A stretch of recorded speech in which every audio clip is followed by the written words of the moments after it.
don't bother me. Here's what you need to get done. I love that. I love that.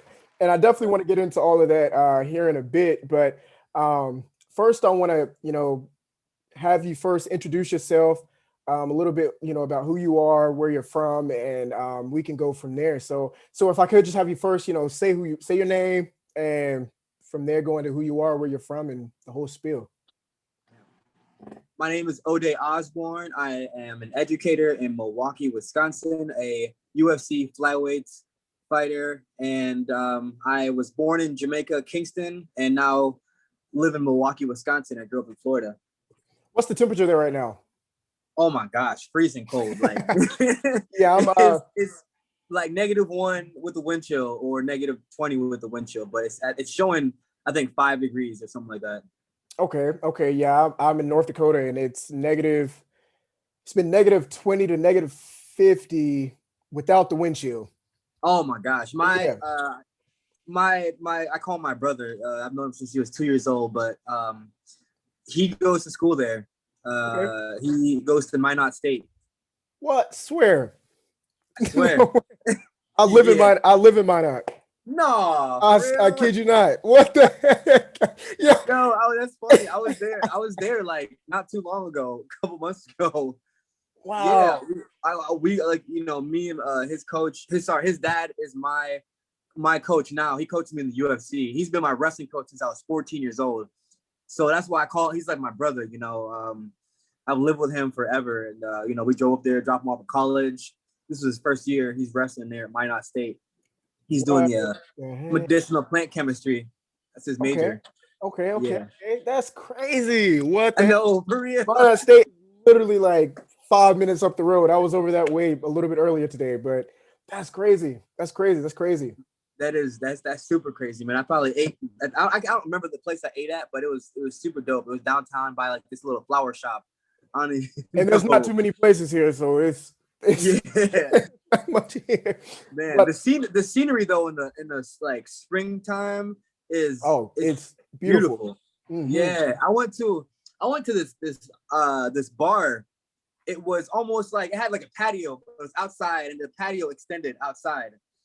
And was it Sports on Tap? Yeah, Sports on Tap. What the heck? Hey, when are you coming up here next? I was like, hopefully soon. Man, look, now I know I got people up. Look, I can schedule a time anytime.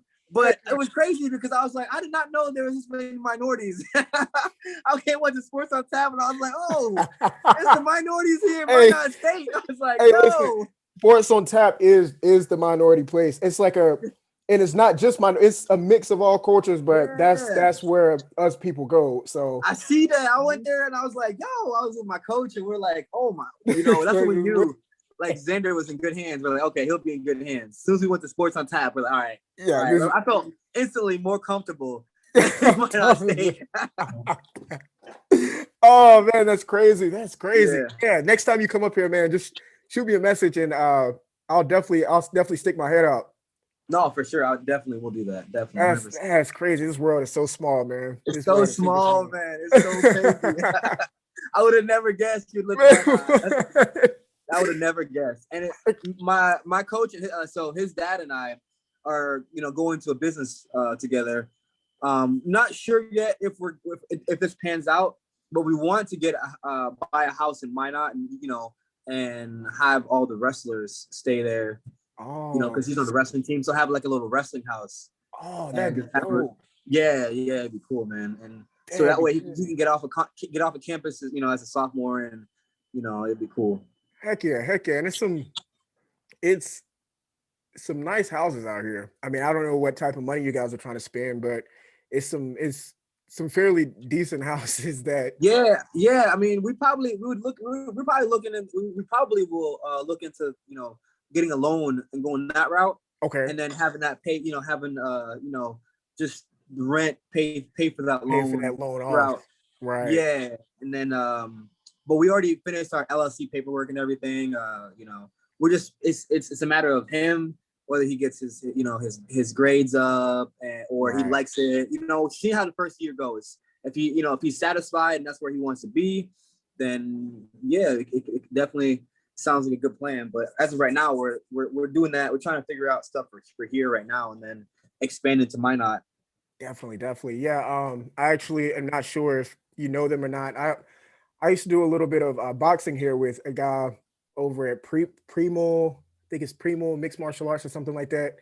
But he's actually coached up a ton of guys in the MMA and things like that. And so I haven't been there in a while. It was just with my Where is work. it at? It's downtown Minot. So Okay. it's called Primo PRIMAL Mixed Martial Arts or something like Yeah, that. no, I haven't. No, I've never heard of it. I knew some people were telling me about some places. That place might have been one of the spots that people were telling me about, but And it's black owned, so that's yeah, that's why I went. that's So dope, man. That's dope. That's so dope. That's heck dope, yeah, man. heck I'll yeah, definitely, now that you told me that's black owned, I might have to go there. You know, if I when I come, not if when I come back down to Minot, I'm definitely gonna go there. definitely, yeah. Just shoot me a message, man. That's crazy. Yeah, That's so wild. That's the craziest. I know, for real. Most people are like, I've never been to North Dakota before, and I'm like, yeah, I Yeah, don't man. blame you. So I live with my coach, you know, and after our fight, I came back to Wisconsin. He flew to Minot, you know what I mean? So yeah, What the he heck? was just there like last week. And what's the coach's name? Ben Tomes. Ben Tomes. Okay. Yeah. I actually I know some of the sports guys over at the news stations and stuff. So I'm gonna definitely reach out to them and I don't know, just connect the dots and stuff. But yeah, man. Hold on, give me 1 second. Let me turn off this. Ear's kind of loud. But yeah, he's coached me since, like I said, in Florida when I was about 14 years old. You know, he was my wrestling coach. Started in football. He was the assistant coach in football. Came out. He brought me into wrestling, and then he moved back to Wisconsin my junior year, and he was just such a dope coach. He got a coaching job, you know, at Carroll University. Okay. And he asked me if I wanted to come wrestle for him, and I was like, hell yeah. Yeah. It's just something about him, you know. It's crazy. It's weird. He's a white guy, but he's worked so well with inner city kids. He's only worked in the inner city schools. Like that's the only place he's mainly coached in. Definitely. Is the inner city schools, and he just, you know, he understands the culture really well, and he just, you know what I mean, he's super understanding, and he treats us really well. He's always been like that, and so it was easy for me to make that decision to go wrestle for him, you know. Definitely. That's dope. And what school was this, you said? In Florida, it was called West Dwyer. It was in West Palm Beach. Gotcha. William T. Dwyer High School. Okay. And is that the 305 area? Close. About hour and 20 minutes from the 305 area. Okay. Cool. Yeah. Palm Beach is like, yeah, about an hour and 20 minutes north of that. Okay. And that brings me to my first question. You know, what kind of got you into fighting and you know, wanting to take it professionally? Honestly, like I said, I started playing football first. That was like, you know, my first passion. I was like, oh, I wanted to be a football player, you know, but you know, my size, I'm only like 5'8", 140 pounds, you know, but in Florida, it's all speed, you know what I'm saying? Yeah. It's not like here in Wisconsin, most of these guys are huge and they're you know, they're big and sturdy, and in Florida, it's just speed. Even the linemen, they're fast, man. And our school was probably like ranked 4th in the nation in football at the time. Wow. Probably still really, really high. I believe it. We turned out so many NFL athletes that I even graduated with. One of them, which is the quarterback from the Colts, Dakota Brissett. Oh wow, okay. Yeah. So one day it was raining in the football field, and he took us, you know, in the wrestling room, and he had us doing some wrestling drills, and I kind of was just tearing it up with those guys, like, you know what I mean? And he saw that, he was like, dude, like he was just like, he just right then and there, he told me, he's like, dude, if you want to wrestle, he's like, you could be a stud wrestler. And that first year after football season, I was like, all right, let's, you know, he believed in me, and that's all it takes, you know what I'm saying? Especially when you grow up a certain way without, like, you know, father figures around. All it takes is for one man to believe in you. That's it, you know. So that was at a young age, and you know, he believed in me. And I came on, I started wrestling, and I was getting tore up by the seniors and the juniors, but my competitiveness was like, nah, man, I can't. So that following summer after my first year, I spent all summer with him one-on-one at off-season tournaments, doing camps and stuff with him, and just spent a lot of time improving. And literally that next year, I came into the room with another human being. I was on a whole nother wavelength then. All the juniors that were seniors now, it was on a whole nother playing field, because they were playing video games summertime. Mm-hmm. I was getting in. Thought they had it in the bag. Yeah, man. And so came back and got whooped. Yep. And so I was the first person to ever place at state as a sophomore, just wrestling. Yep.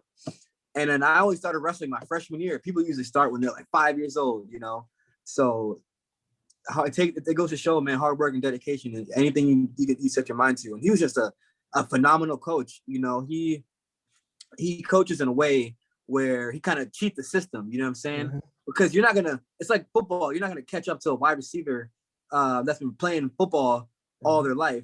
Mm-hmm. You got to figure out ways to beat that wide receiver. And so there's like little loopholes, and he that's why he loves working with, like, I'm just gonna say it, he loves working with Black people, because we're super athletic. We're super athletic, you know what I'm saying? So we can do some stuff that other people can't do. Right. So definitely. Yeah, man. I was able to kind of like, fit in speed where you typically don't, or moves that typically you don't do. I was able to kind of tweak it to my style, and so we pretty much made my own style of wrestling. That's dope. That's super dope. Yeah. And I whenever I do these interviews, I hate tying myself into it, but it's like your story is so like connected to mine. Is wild, because I didn't start. So I played professionally. I played professional football, but it was just the Canadian Football League. But I still take credit for it or whatever. But I didn't start playing football until my sophomore year of high school. And the only reason I joined is because male figures in my life kept telling me, like, you're fast, you need to do this, you need to do this. And I finally took a leap for it. And, it got me to that point. But after I ended up getting injured, and I was like, I wanted to try other things in life. But yeah, it's just wild. But that's all it takes, though, is a couple beliefs, man. That's all it takes. Yeah, I wonder if one of my really good friend of mine, he actually played for the Canadian Football League. Went to high school with me as well. He played for the Colts, and then he transferred to his name is Curtis Majid. I don't know if you're familiar with Kurt Majid. That sounds familiar. I think he was outside linebacker, I believe.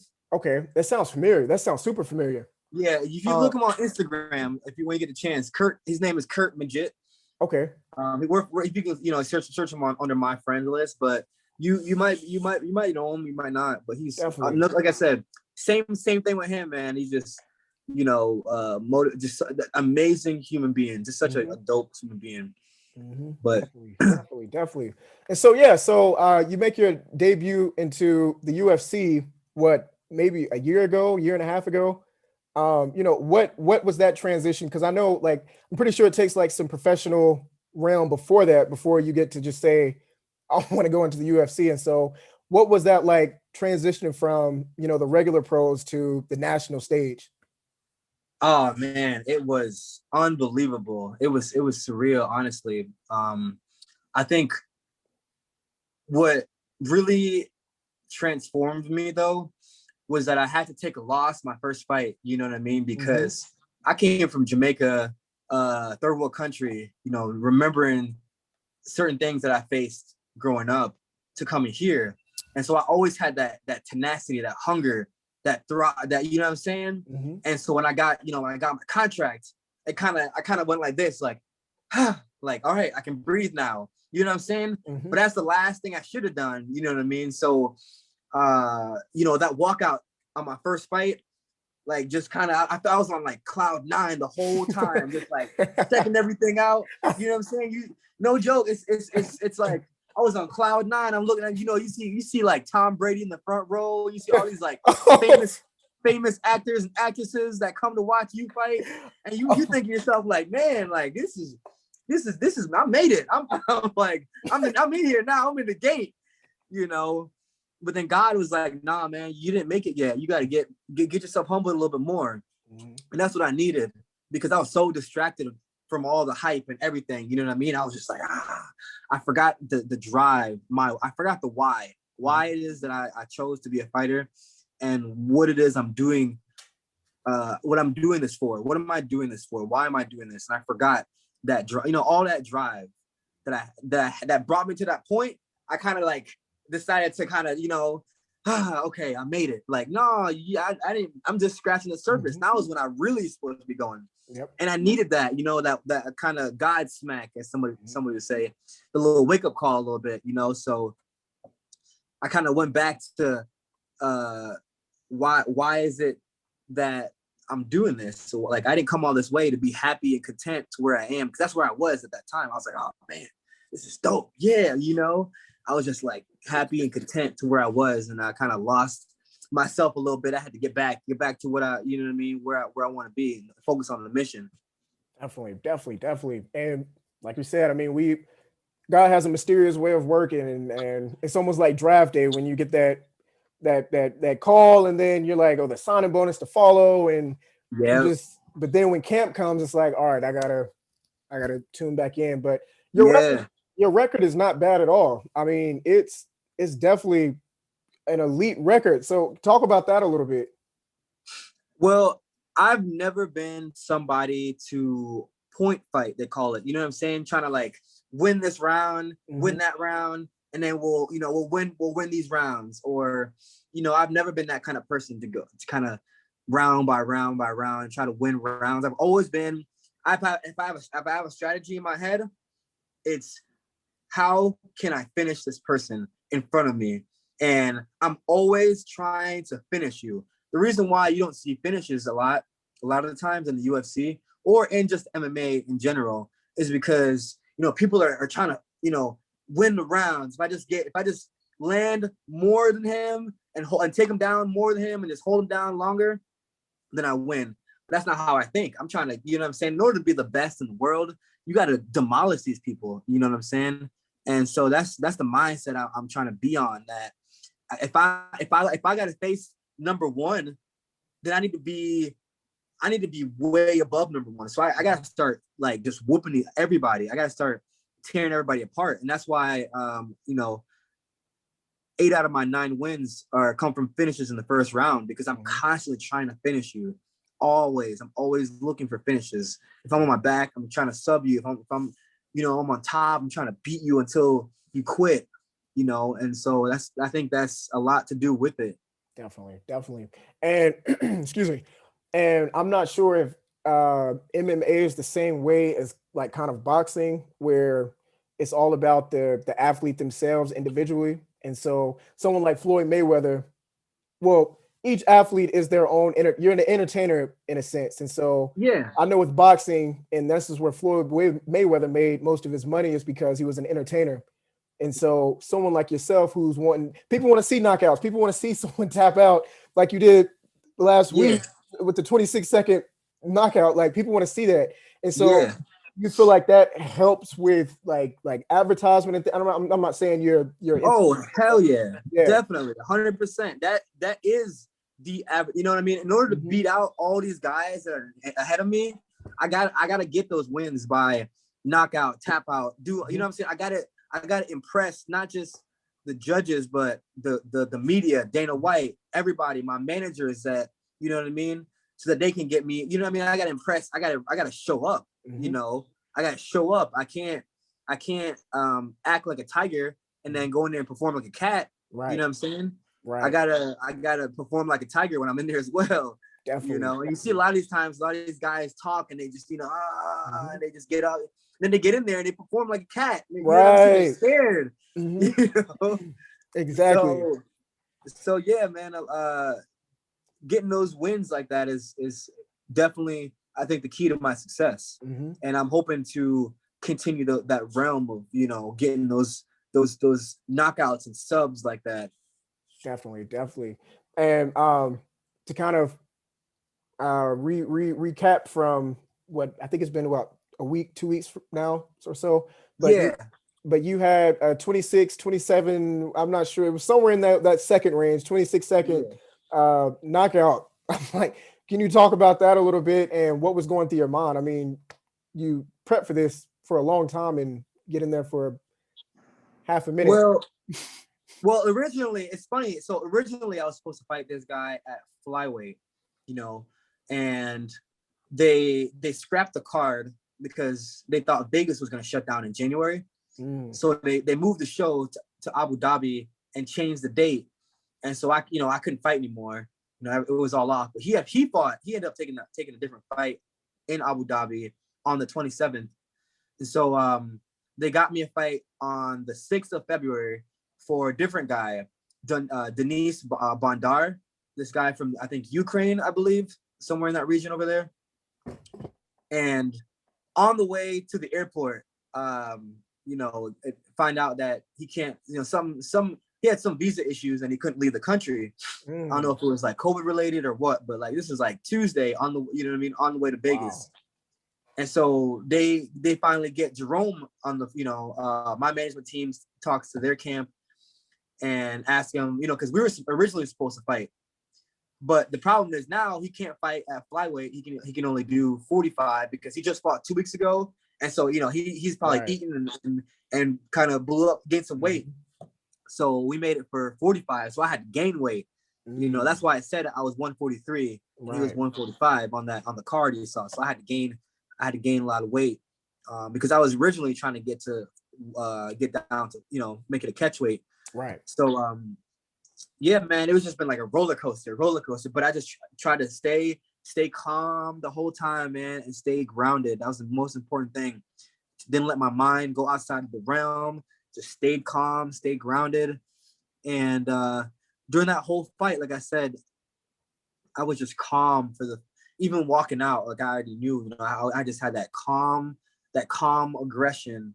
And just coming out, I started boxing him in. So as soon as the fight started, I took the center, and my strategy was just to box him in, get him up against the cage.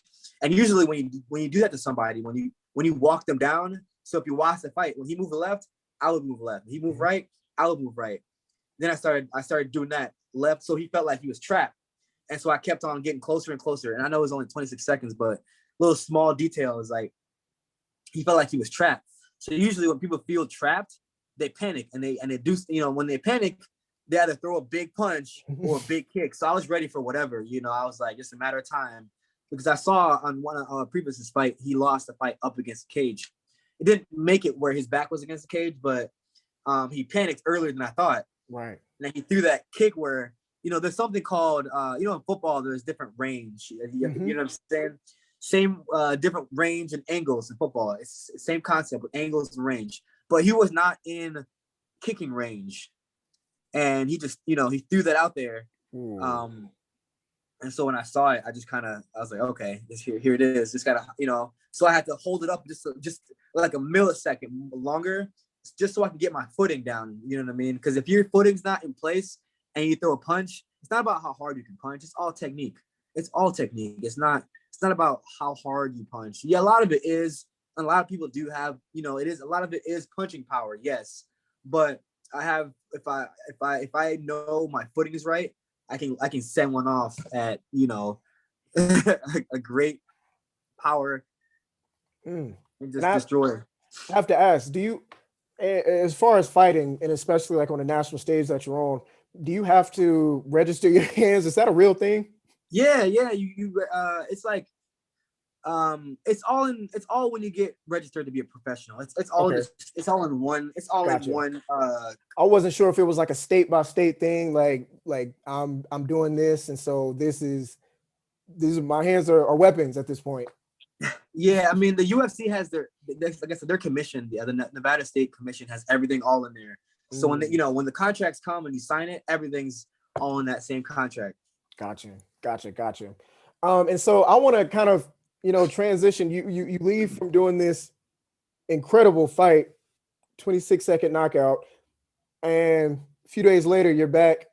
I mean, you're not in the classroom right now due to COVID, but a few days later you're back in front of your classroom as a teacher So, Yeah. and that's what really stood out to me. I'm like, the fight is incredible. You know, I'm sure that's what a lot of, you know, sports junkies are looking at. But when you look on the other side of it, this man is a teacher.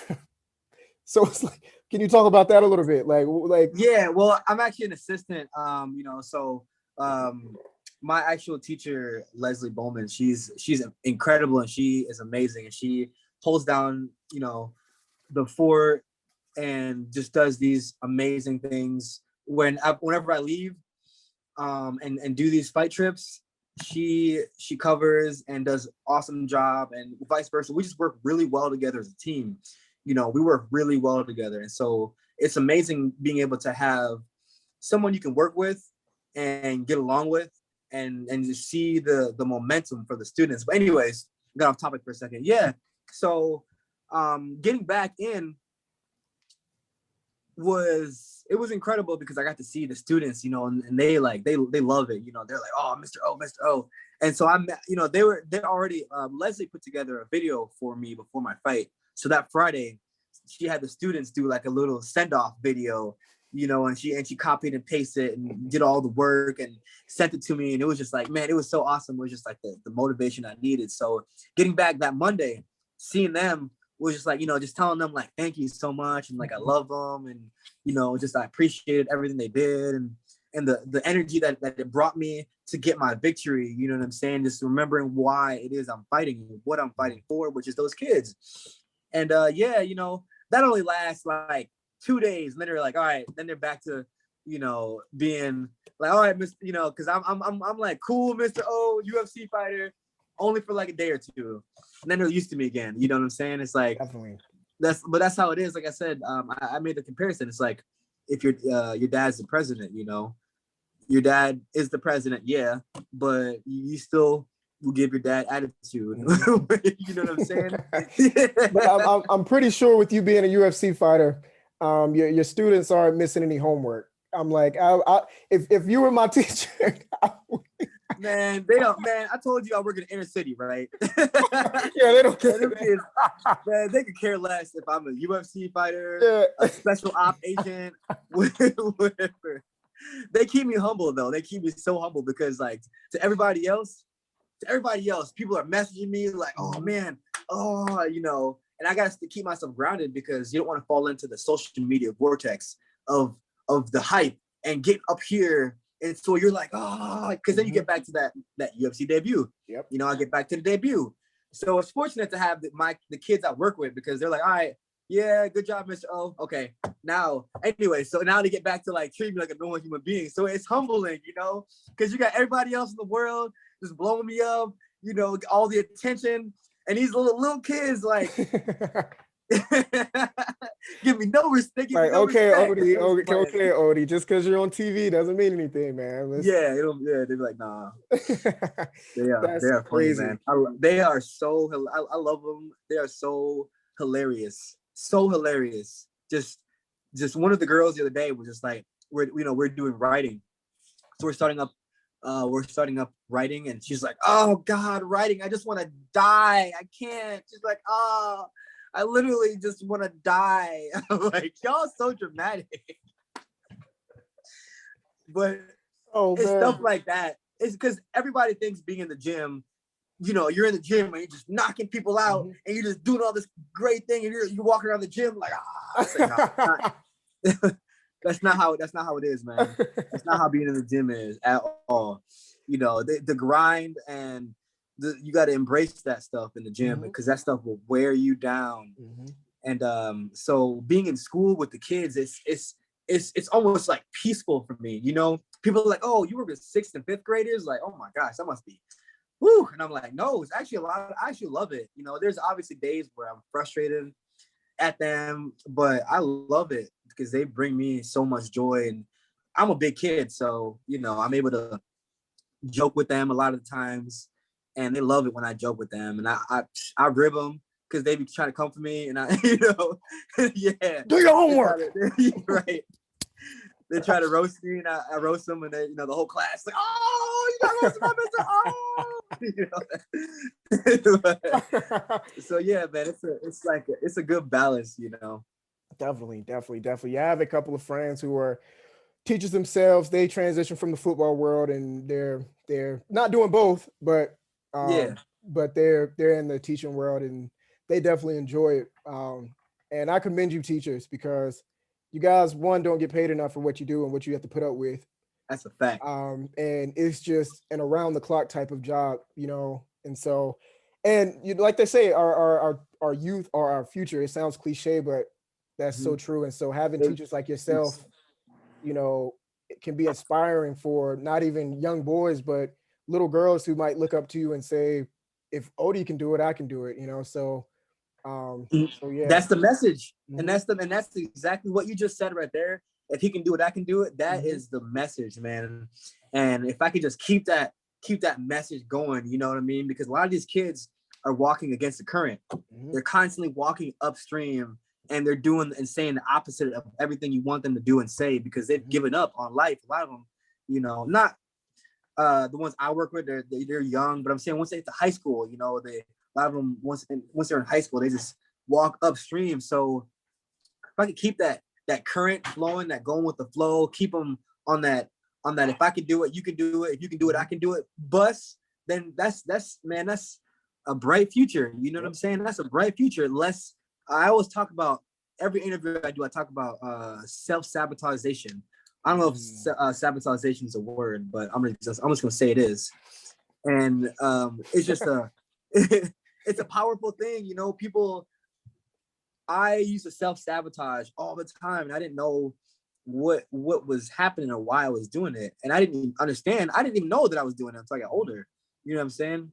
Just from like not seeing success, Mhm. not seeing success. So eventually you just like, I'm never gonna see success. Yep. If I just, let the pressure get to me, or if I let things come down, then it's better than someone else letting me down. Mhm. And so if I can limit these kids if I can limit their ability to self-sabotage, then man, it's gonna be they're gonna see a lot of success in their future, because they're just amazing kids, and they're so joyful, and they want to work, and they're happy, and fun and loving and caring. It's an amazing. I'm blessed. You're working in the environment that I am to be given the ability to give back. Definitely. And I guess with online schooling is easier to kind of balance, like you said. You can step away while the kids are doing work, do an interview, Yep. step away, go to training, go to like a meal plan or whatever. Yep. And so in most aspects, COVID is like a downfall. But I've told, since this thing first started, I've told people, if you use COVID in the right way, it can benefit you in so many ways. And I hate to even say that, because But it's I true like to though. say it's true, but people are dying from COVID and things like that. But Yeah. then Yeah. the other But aspect of it is positivity behind it. Yeah, but we all know what you mean. Those Mhm. people that take certain things that you say and flip it and use it for Gotta. their negative bias. Mhm, Those are the kind of people that can go kick rocks. You know what I mhm, mean? I already people we I think the exact same way that you think. mhm, I've used COVID as um as a way to improve on so many different things. Like me and my coach, we've like I felt like hit like like just an upswing, like mhm, boom. You know what I'm saying? mhm. Like we went from we just went boom right here, because we used it as a benefit instead Yep. of as a cripple or a crutch. Mhm, mhm. And yeah, I know, like you said, a lot of people are dying from it, but that's not what you know what I mean. That's not Right. what we're saying. You know, Right. And it's almost like this cancel culture. I can't stand it. I I can't. cannot, I can't, I It can't, I it can't. makes me like, I'll be so scared, because like I'm a like we're public figures in a sense, and so people are Yeah. like always watching, always waiting for you to say the wrong Flip thing. up, yep, say And something. I'm like, like, first off, you don't know me from a can of paint. You might Yep. know me from media or whatever, but like you could just say, COVID has been a positive thing for me. If you tweet that out, like, oh, have you heard about the billions of people that have been killed from this disease? And you're just, Yep. I'm just like, oh my God, I But wish. it's like but see, they don't see what you and I see, you know what I'm saying? Mhm, They only see like you're supposed to take the negative route right. whenever this happens. Why aren't you more depressed? Why aren't Yeah. you Why more aren't you upset sad? Why about aren't you this? why aren't you upset about this? You know what I'm saying? Like, And it's that's not not to say how. I'm not. Nah, But right. it's But positivity. it's how we're bred. You know what I mean? We're bred. That's why, like I said, man, like it's a certain type of wavelength that we are on that people can't see. Yep. And I feel like we've probably always been on that wavelength since we were kids. And that's why, as kids, you probably just like me were outcast by certain different groups. Oh yeah. And and had some issues fitting in here at this time, because we're always up here and we see things differently. Yep. And people that see things from a down here level, they try to frown on you because you don't see things from a down there level like them. Exactly. You know what I'm saying? Like you mad, you frown on me because I'm not seeing I'm not seeing it on a like what? Exactly. As a kid, I was always very quiet. I didn't really care about the whole sports thing. And so a lot of my close friends were playing sports. And so that was like the whole it just revolved around sports. And it was funny because as things shifted, I mean, I went a little bit further in sports. It's just because it wasn't something I cared about. Like it was something that I was just doing because it was fun, and they put so much work into it. And I even questioned myself sometimes when I was in the CFL, what did I do to deserve to get here? But I didn't think about it in that way. But I mean, it like you said, it's just different wavelengths. I mean, I question myself sometimes, like, why don't I care more about? And it's not that I don't care about things, but it's like, why don't I allow myself to get down, even with the most craziest things? Like, and I always see it in like all right, this happened. Like, what can I do to improve? Make it better. Make it better. I can't get stuck in this negative. I can't do it. And I don't know if you're the same way. When people come around with that negative energy, it almost like drains you. It's like you want to help them, but it's like to an extent they don't want to help themselves. So nothing that I say or do can help you. And so it's just, you gotta I'm learning how to just separate myself from people when it's man. It's something I've been doing a lot lately. Like I said, grounding myself. And you should try this, man.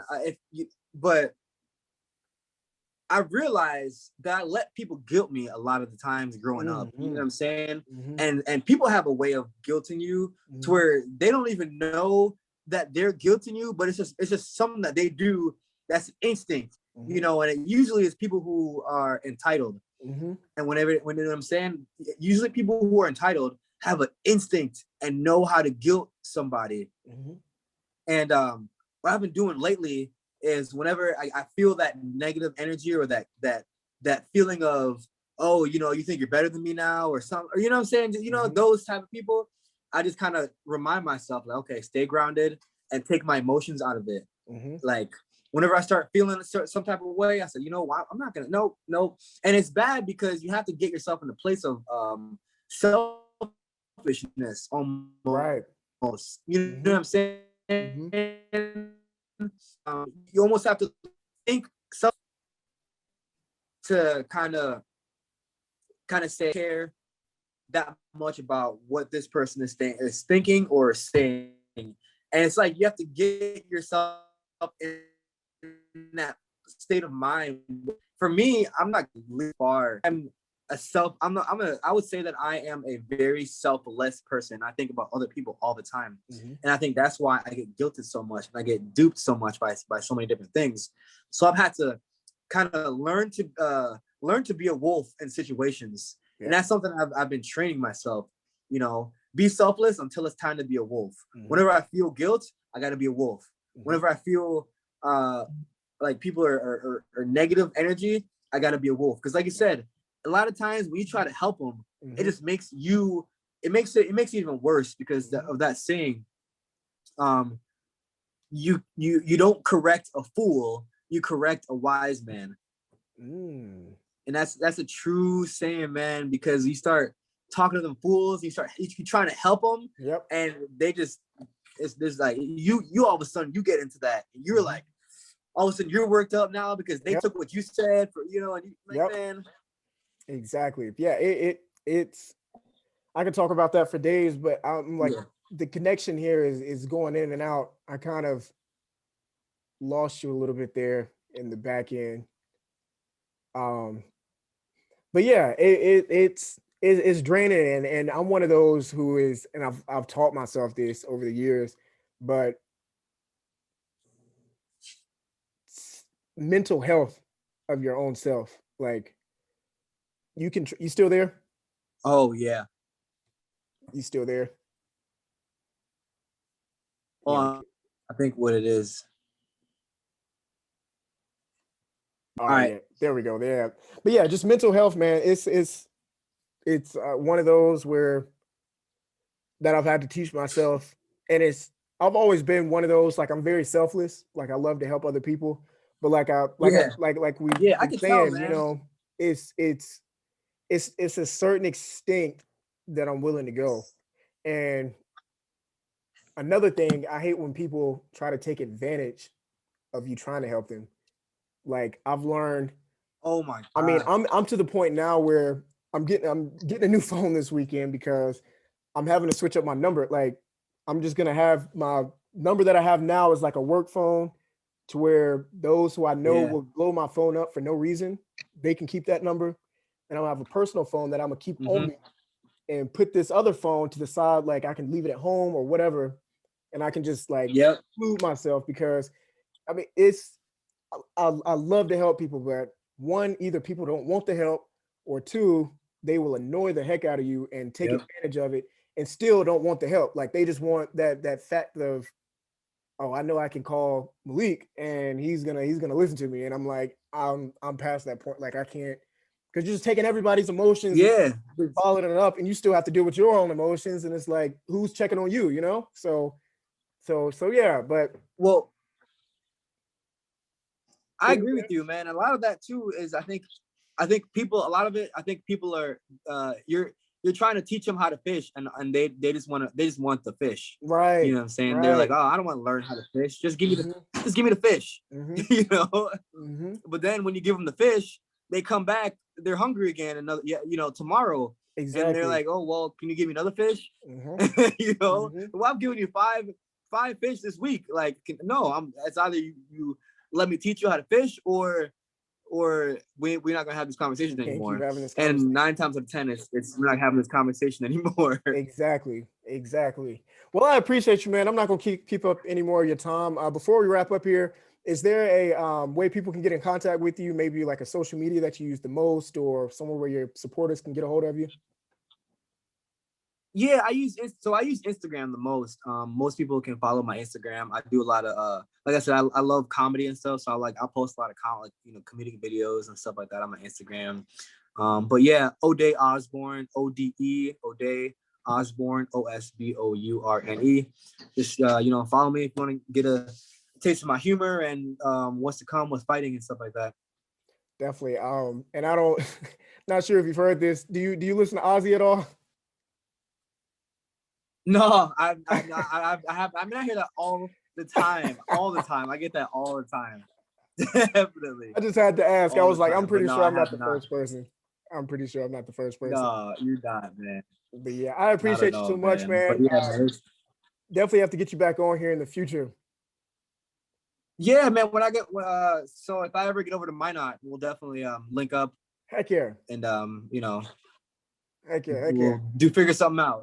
Hey, it's something that hopefully by then Definitely. things are, well, we're completely open, but it's a little bit Oh warmer. yeah, I already know because I went over there. Me and my coach went over there. We went to sport. We went to sports on tap with a mask. Here it's like mask is required, Yep. and they're like, we don't wear masks. Well, they're you can like take that they're like off, frowned man. upon our masks. People here people here will literally look at you like you're bringing the plague in if you have that mask on. Yeah. They're like, yo, don't bring that I, mess in here.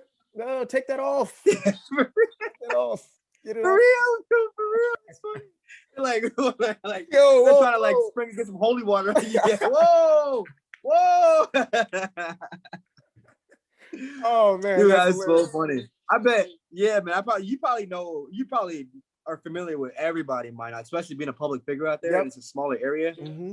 Like Yeah, I know. everybody probably I knows know who a you are in Minot. ton of people from the central part of the state where Minot is, down to Bismarck, out to the western part, to the national park. All, like, Yeah. I know a ton of people. So That's the place that I keep hearing about that I want to check out, like Bismarck, man. yeah, I'm I trying definitely want to to. check out Bismarck. I'm trying to. I've been out there a couple of times. I actually almost died out there, and that's a story for itself. But Oh, we might have to touch on that later. but yeah, I enjoy going out there, and I'm trying to take a trip down to South Dakota while I'm out here too. Okay. To Mount Rushmore, see the president. So. Oh, okay. Yeah.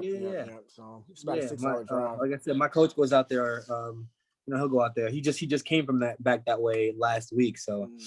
Definitely. Yeah, man, it was a pleasure talking to you. Yep. Hopefully we'll get some more conversations in and interviews. Feel free, like I said, reach out to me after fights and stuff like that, and we'll get some more interviews going after my fights. And yeah, man, I like interviews like this where I'm not like, answering these redundant questions. Yep. So how often would you say that you are what do you feel about this fighter? Well, you can dock him out. Yeah. I'm like, I wasn't even trying to be on that type of vibe. Just wanted to connect. Yeah, but it's like when they get into like news anchor character. So Ode Osbourne, so tell me more about whenever you get into the ring and you see your opponents and he comes to you, what exactly is going across your mind? Hey, I was a sports anchor on for years in high school. So wow. Yeah, for years. What the heck? Yeah, so but I never was on that. Like I was voted like sports anchor of the year 3 years running because I never was on this type of voice. Well, it's like it's easier when you're having a conversation because it's so much more it's just more real. You know what I'm saying? It's personal, yeah. Exactly. And when you get in there, it's not as like it's not as raw. You want that raw. It's that personality that you have to put on, and I like the personality aspect of being on TV, but I don't want to put on a fake personality for something and then cut but I've seen your stuff. You don't get to that level of like exactly. You get to a professional level, but exactly. It's professional. It's not you're not putting on this like facade of like I appreciate you so much for your time, man. Best of luck to you in the future, and definitely rooting for you from here on out. And thank you, hopefully we can connect in Minot sometime. Definitely. I'll see you. I have a good one. All right, bro. Yep.